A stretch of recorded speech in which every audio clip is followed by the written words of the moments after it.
So before your session begins, you're going to grab your maintenance box. This is your maintenance box, and grab the 3 important boxes, which are 1, your index cards box, and 2 other labeled boxes. You see animals. This one's current if you use your currents box, and then you can grab food. So you have 2 categories, your index cards, and then your current goals.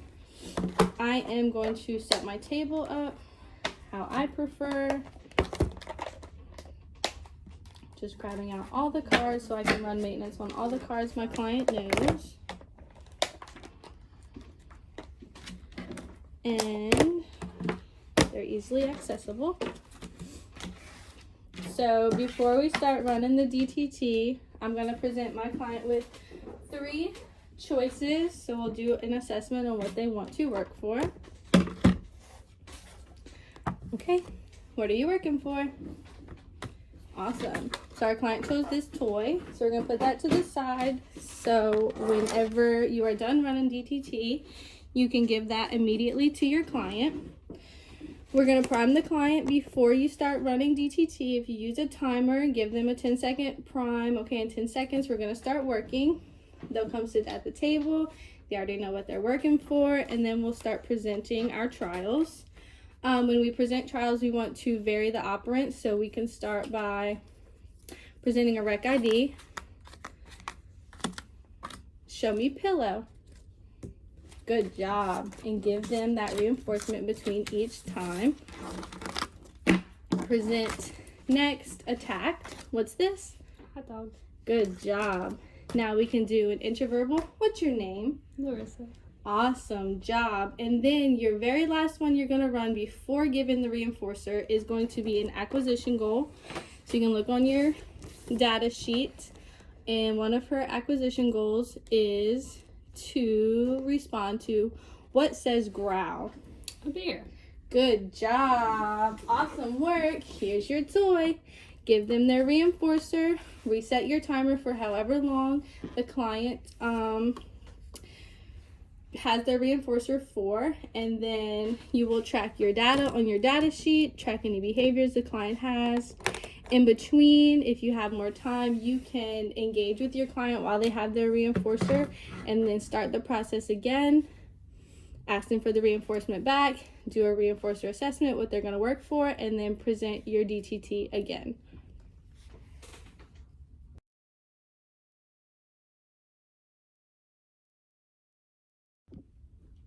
So we're going to talk about transfer trials or teaching loops. Some people refer to it as a teaching loop. When a client gets the answer wrong, you're going to implement a transfer trial. So if I presented the square to the client and say, what's this? Circle.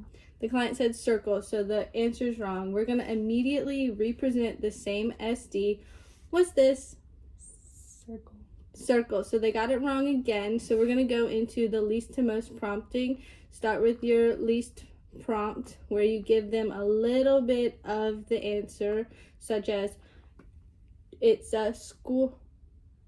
And if the client doesn't answer square, then you keep going until you give them the answer. Once they get to the correct answer, you're going to present a distractor trial. Knock on the table. Good job. And then you're going to go back and represent the same SD that you did before. What's this? Square. So then the client got it correct. So good job. That's correct. It's a square. One thing that we have noticed is some clients will giggle and laugh and give the wrong answer. And if the tech laughs back and gives them that attention that they want, it will be hard to get the client back on task, and it may cause behaviors during the trials. Those are behaviors that we want to kind of ignore, use the planned ignoring, and continue with the trial without reinforcing that giggling or that wrong answer, and just present your transfer trial as previously demonstrated, so we don't have to address extra behaviors during the DTT.